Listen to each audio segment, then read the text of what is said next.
Selamat pagi pemirsa, saya Budi Arti akan menemani Anda dengan beragam informasi terkini di antaranya. Bakar sampah mobil milik warga di Kota Tebing Tinggi juga ikut terbakar. Laksiter Danus pengenalan Akademi TNI dan Akpol melalui drum band. Perajin Pangir di Kabupaten Asahan banjir orderan jelang Ramadan. Selain cuplikan berita tadi, kami juga akan menghadirkan beragam informasi lainnya. Pemirsa, kita jelang sumut hari ini pagi selengkapnya.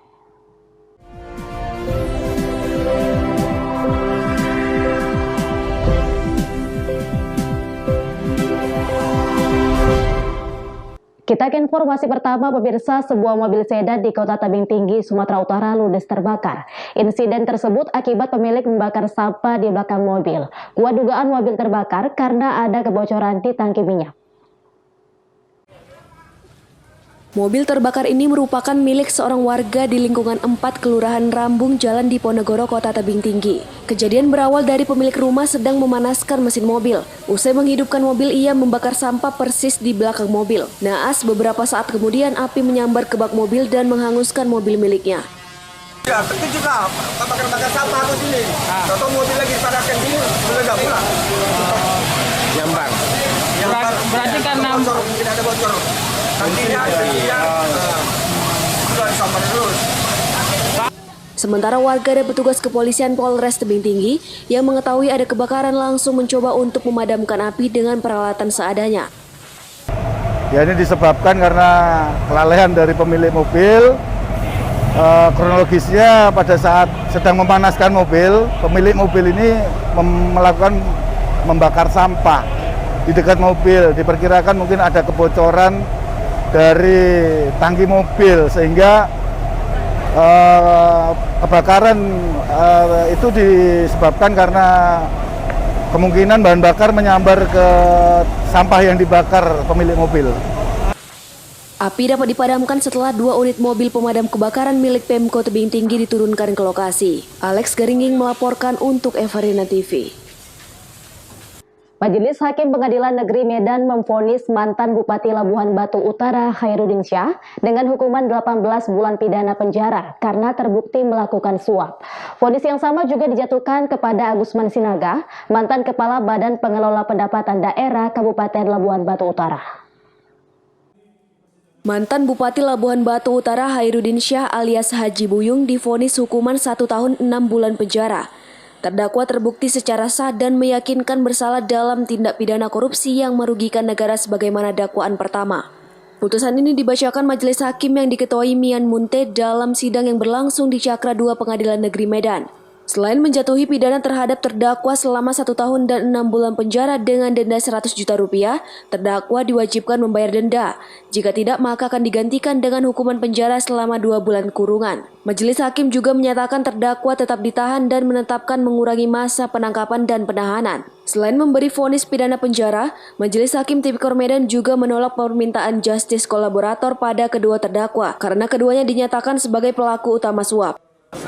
Atas putusan dari Yang Mulia Majelis Hakim terhadap terdakwa Khairuddin Syah SI alias Haji Buyung dan terdakwa Agusman Sinaga. Jadi pada intinya setelah mendapatkan putusan kami akan meneliti kembali pertimbangan Yang Mulia Majelis Hakim apa yang menjadi dasar hal yang meringankan dan memberatkan sehingga menjatuhkan putusan kepada kedua terdakwa itu dengan putusan 1,5 tahun. Jadi kami punya waktu 7 hari untuk melapor kepada pimpinan untuk menyatakan sikap apakah kami menerima atau menyatakan upaya hukum banding terhadap putusan tersebut. Ada selisih 6 bulan dengan tuntutan kita ya Pak? Ya, kalau untuk terdakwa 1 Pak Khairuddin Syah ada selisih 6 bulan. Kalau untuk terdakwa Pak Agusman Sinaga itu konform dengan tuntutan penuntut umum. Pak, kemudian Sementara itu menanggapi putusan tersebut, penasihat hukum terdakwa masih akan berkonsultasi dengan terdakwa karena putusan yang dijatuhkan pada 2 terdakwa yang sama. Ya, menjadi tuntutan. Ini sih sebenarnya dituntut 2 tahun, diputus 1 tahun 6 bulan itu sudah melebihi dari 2/3 daripada tuntutan. Cuma yang kita tadi belum memahami putusan majelis itu sama ya antara Haji Buyung dengan Pak Agusman tadi, ya kan? Yang disebut tadi dalam pertimbangannya sama-sama pelaku utama. Menurut pemahaman kami, pelaku utama itu tidak pernah lebih dari satu. Harus satu dia yang pelaku utama, selebihnya adalah pelaku penyerta. Itu dalam konstruksi yang kami pahami. Nanti kami membuat konsultasi dulu dengan terdakwa, apakah menerima atau pikir-pikir pada urusan ini. Karena mesti melebihi dari 2/3 tuntutan jaksa. Diketahui Hairudin Syah ditangkap KPK dalam kasus suap dana alokasi khusus APBNP tahun anggaran 2017 pemerintah Kabupaten Labuhan Batu Utara serta dana APBN tahun anggaran 2018 bidang kesehatan untuk pembangunan lanjutan Rumah Sakit Umum Daerah AIK Kanopan Kabupaten Labuhan Batu Utara. Wahyu Pratama melaporkan untuk Evarina TV. Satgas Percepatan Penanganan COVID-19 menghimbau masyarakat untuk menggunakan masker sesuai anjuran pemerintah. Sebab saat ini masih banyak masyarakat yang menggunakan masker yang tak sesuai spesifikasi. Penjualan masker dengan harga murah sedang marak di Kota Medan, Sumatera Utara. Contohnya di sepanjang Jalan Setiabudi dengan mudahnya didapati penjual masker. Harga yang dijual pun jauh di bawah harga masker medis aslinya. Harga masker yang dijual di pinggir jalan ini berkisar antara Rp20.000 hingga Rp25.000 per kotaknya dengan jumlah 50 lembar. Sedangkan masker medis 3 lapis yang dijual di Vaskes dibanderol dengan harga Rp50.000 hingga Rp75.000. Jujur, kita sampai sekarang belum ada menerima permasalahan dengan pemakaian masker yang ada dijual di pinggir jalan. Yang cukup banyak diedarkan oleh masyarakat kita. Ya, mungkin harganya lebih murah ya daripada yang sifatnya dijual di fasilitas kesehatan lain. Nah, hal ini kita menyikapinya sebaiknya memang gunakanlah masker yang memang betul menurut kriteria untuk penggunaan yang tepat dalam masa pandemi COVID itu dengan masker yang terdiri dari tiga lapis ya, itu yang digunakan saat ini. Untuk yang lain yang 1 lapis ya kita tidak tahu sampai mana kemampuannya. Yang pasti sampai sekarang kita belum ada mendengar apakah akibat penggunaan masker ini atau gimana, kita belum tahu, belum ada infonya. Tapi yang pasti kalau menurut kami dari Satgas, gunakanlah masker yang memang betul-betul diberi petunjuk oleh pemerintah kita ya. Dan kepada pedagang masker silahkan saja melihat dari bukan dari harganya, tapi lihatlah dari manfaatnya. Mandohar juga mengharapkan para pedagang untuk lebih memperhatikan manfaat dari masker, bukan mencari keuntungan semata dengan menjual masker dengan harga yang murah, namun diragukan keamanannya. Daniel Pokwali melaporkan untuk Evarina TV. Sumut hari ini masih akan kembali sesaat lagi, tetaplah bersama kami.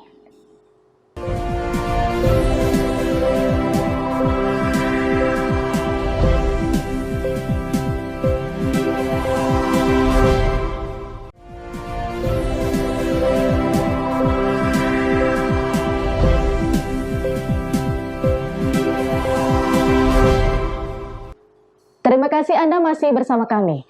Peserta Taruna-Taruni Latihan Integrasi Taruna Ureda Nusantara atau Latsitar Danus ke-41 tahun 2021 melaksanakan kegiatan Ramben di Saribodolok, Simalungun.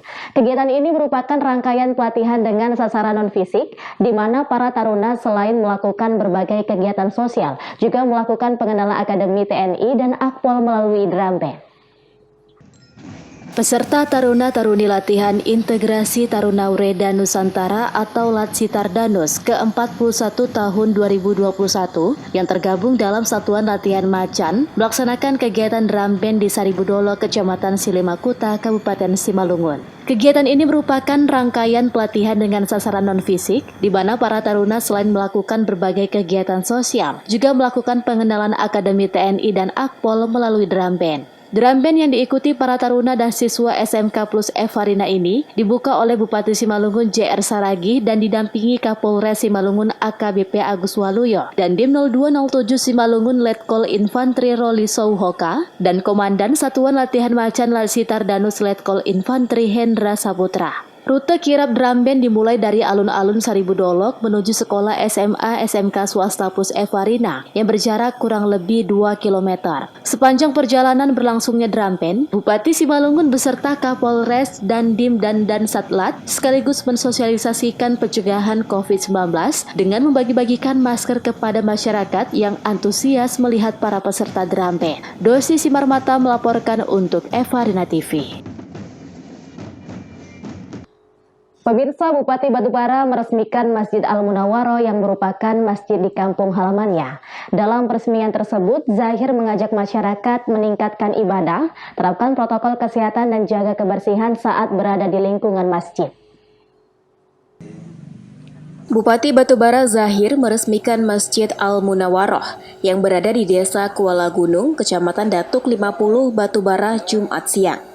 Zahir mengajak para masyarakat yang hadir dalam acara tersebut untuk selalu tetap menjaga protokol kesehatan. Peresmian masjid yang ditandai dengan penandatanganan prasasti serta pengguntingan pita ini turut dihadiri Ketua DPRD Batubara M. Safi'i, Ketua Kadin Batubara Oka Faisal, serta Camat Datuk 50 El Wadif, dan segenap badan pengurus masjid. Zahir mengungkapkan masjid yang berada di kampung halamannya ini sewaktu dirinya kecil tidak semegah saat ini. Megahnya masjid ini atas bantuan dari pemerintah, masyarakat, serta bantuan CSR dari Bank Sumut. Zahir berharap dengan adanya masjid ini dapat meningkatkan kualitas ibadah masyarakat dan tetap menjaga kebersihan, serta menerapkan protokol kesehatan di masa pandemi COVID-19. Meresmikan Masjid Al-Munawwaroh Desa Kuala Gunung. Masjid ini dulu waktu saya kecil ini rendah, kecil, tidak seperti ini. Alhamdulillah berkat bantuan dari Bank Sumut, dari pemerintah provinsi, kemudian dari pemerintah Batubara dan masyarakat ya yang memberikan infak dan sedekah hingga masjid ini bisa sehebat ini dan semewah ini alhamdulillah luar biasa. Ya, ini berkat doa kita semua. Dan mudah-mudahan masjid ini ya bisa menambah amal ibadah, lebih khusyuk lagi beribadah kepada Allah, pengajian, mungkin perwiritan dan lain sebagainya bisa dipusatkan di sini. Yang pertama, karena ini pandemi COVID-19 tetap melaksanakan protokol kesehatan. Ya, karena virus itu ada di mana-mana. Kemudian diharapkan sajadahnya dibawa sendiri-sendiri rumah. Ya, sehingga ini tetap bisa dibersihkan setiap hari supaya kita bisa terhindar dari COVID itu. Yang kedua, lebih banyak beribadah di masjid ya, sehingga nanti masjidnya besar takutnya jemaahnya sedikit, apalagi subuh biasanya kan sedikit. Jadi ini sudah ada masjid, masyarakat sekitar untuk bisa menggunakan dan memanfaatkan ini. Taufik melaporkan untuk Evarina TV. Menjelang bulan suci Ramadan, pasokan daging ayam di Kepulauan Nias minim. Seperti diketahui di sejumlah pangkalan penjualan daging ayam dan juga di pasar tradisional hingga ke pelosok daerah. Para pedagang mengaku stok daging ayam tergantung dari ketersediaan pasokan bibit yang umumnya didatangkan dari Sibolga. Menjelang bulan suci Ramadan dan Idul Fitri, ketersediaan daging ayam minim di Kepulauan Nias. Hal ini terpantau di sejumlah pangkalan penjualan daging ayam dan juga di pasar-pasar tradisional. Minimnya daging ayam potong di Kepulauan Nias ini akibat faktor ketersediaan pasokan bibit yang rata-rata didatangkan dari Sibolga dan juga dari daerah lainnya di luar Pulau Nias. Kendati demikian, para pedagang tidak mengambil kesempatan untuk menaikkan harga. Bahkan saat ini harga daging ayam potong masih tergolong stabil, mulai dari Rp30.000 hingga Rp35.000 per kilogramnya, setelah sebulan sebelumnya mengalami lonjakan yang pernah mencapai Rp40.000 per kilogram. Para pedagang menjelaskan harga daging ayam potong tersebut sewaktu-waktu akan mengalami perubahan, dan bila permintaan pembeli meningkat jelang Ramadan ini maka dikhawatirkan tidak dapat terpenuhi lagi. Para pedagang berharap pendistribusian benih ayam potong dari daerah pemasok baik dari Sibolga, Tapanuli Tengah serta dari sejumlah daerah lainnya ke wilayah Pulau Nias berjalan dengan lancar menjelang bulan suci Ramadan hingga Lebaran tahun ini, yang mana hal ini nantinya untuk mendukung kebutuhan konsumsi warga yang cenderung memilih daging ayam tanpa mengabaikan jenis daging lainnya. Masih kekurangan, Bang. Kalau kosong di Pulau Nias kami ambil dari Sibolga. Harga ayam sekarang mah Rp35.000.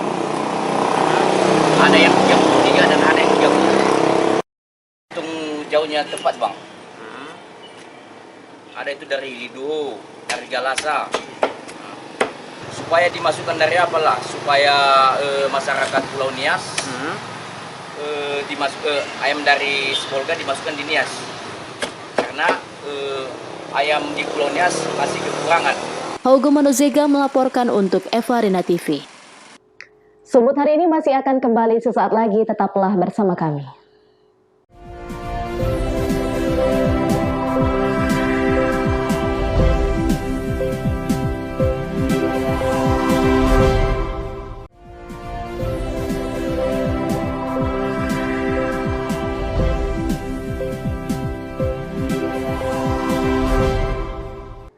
Terima kasih Anda masih bersama kami. Pemirsa, jelang bulan suci Ramadan, perajin pangir atau mandian herbal wewangian alami dan segar mulai kebanjiran pesanan. Pangir ini terdiri dari 7 tanaman herbal yang diikat menjadi satu. Berikut liputannya. Inilah aktivitas Suryani, wanita muda berusia 29 tahun, warga desa Pondok Bungur, Kabupaten Asahan, dibantu tetangganya menjadi perajin musiman saat Ramadan tiba. Mereka membuat pangir atau mandian herbal beraroma wewangian khas tanaman 7 rupa. Dalam perharinya, ia mampu membuat 1000 ikat pangir. Pangir terdiri dari 7 tanaman herbal yakni daun nilam, daun jeruk, bunga pinang, akar kausar, embelu, pandan, serta serai wangi. Sebelum digunakan untuk mandi, nantinya ramuan ini direbus dengan air hingga berubah warna menjadi coklat kemerahan. Kak lagi buat apa nih, Kak? Lagi buat pangir. Pangir ini untuk apa nih? Untuk ramuan mandian saat menyambut bulan puasa. Bahannya apa aja? Ya, bahan-bahannya ada pandan, ada serai wangi, ada daun jeruk, ada akar kausar sama daun mayang. Jadi setiap tahun menyambut bulan Ramadan selalu membuatnya? Ya, kami selalu membuat setiap tahunnya. Dan ini juga nggak mesti harus setiap bulan Ramadan aja dibuat. Biasanya orang kampung kami ini kalau habis sakit gitu ini selalu dimandikan itu untuk menyegarkan badan. Satu hari ini nggak bisa dapat berapa ikat? 1000 ikat. Harga 1 ikat pangir dibanderol dengan cukup murah yakni Rp1.000. Wanda Pratama melaporkan untuk Evarina TV. Informasi menarik berikutnya, pemirsa, puluhan warga Medan Labuhan Sabtu malam melakukan tradisi tukar makanan sambut bulan suci Ramadan yang tinggal menghitung hari. Kegiatan yang dilakukan masyarakat pesisir Belawan ini merupakan bentuk silaturahmi sesama umat beragama. Puluhan warga dari berbagai kelurahan di pesisir Belawan melakukan tradisi tukar-menukar makanan yang dilaksanakan di Masjid Osmani di kawasan Jalan KL Yosudarso, Kecamatan Medan Labuhan, Sumatera Utara. Tradisi khas Melayu dengan menukar makanan setiap tahun dilaksanakan jelang bulan suci Ramadan. Tradisi ini merupakan bentuk silaturahmi sesama umat untuk menjaga kekompakan. Meski tidak semua masyarakat hadir, namun untuk melaksanakan tradisi puluhan masyarakat pesisir Belawan terlihat khusyuk dalam membaca ayat suci Al-Quran secara berjamaah. Kepala Badan Kenaziran Masjid Al-Osmani mengatakan, kegiatan ini dilakukan sebagai bentuk mensucikan diri dan hati menyambut Ramadan. Selain menjaga hubungan baik kepada Allah dan sesama tetangga, kegiatan ini juga sebagai pengingat untuk mendoakan keluarga yang telah berpulang ke rahmatullah. Yang kita iringi dengan membawa makanan berbagai masyarakat, ini sebagai pendorong motivasi kepada masyarakat sambil mereka mensucikan hatinya sesama manusia, juga mereka tidak lupa kepada orang tua mereka, sesepuh mereka, saudara-saudara mereka yang telah berpulang ke rahmatullah, yang tentunya bacaan-bacaan kita tadi serta sedekah-sedekah yang mereka berikan semoga dapat dinilai menjadi amal ibadah bagi yang hidup maupun kepada yang sudah berpulang ke rahmatullah. Nah, merupakan langkah yang kita lakukan di Masjid Raya Al-Osmani ini. Kegiatan yang telah dilakukan secara turun-temurun ini dapat menjaga silaturahmi serta adat khas warga Melayu di pesisir Belawan. Wahyu Pratama melaporkan untuk Evarina TV. Pemirsa, demikianlah rangkaian informasi dalam Sumut hari ini pagi. Saya Budi Arti, mewakili kerabat kerja yang bertugas, pamit undur diri. Terima kasih dan sampai jumpa.